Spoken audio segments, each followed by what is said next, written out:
This is hybrid pearl millet, and unlike a lot of the other millets that we've talked about, like the German or the brown top, hybrid pearl millet is much longer season. You can see at about the 6-week growth period, it has about the same height as the other millets, but it's a long ways from beginning the reproductive process. So if you're looking for a millet to grow for an extended period of time before you graze it or hay it, the hybrid pearl millet is your best choice because this will continue to grow for probably another 5 or 6 weeks. Will likely double in height, can easily be 5 feet tall before it starts going reproductive. So very highly productive type of millet. Seed is more expensive, but it fits a need where you're not able to graze or hay in the first 5 or 6 weeks. Yeah.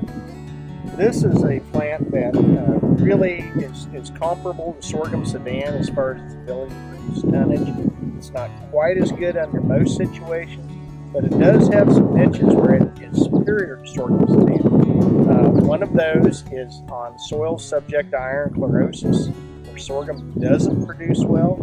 Another one is on extremely sandy soils. Millet seems to fit a little better. The additional advantage to sorghum sudan that pearl millet would have is its lack of prussic acid.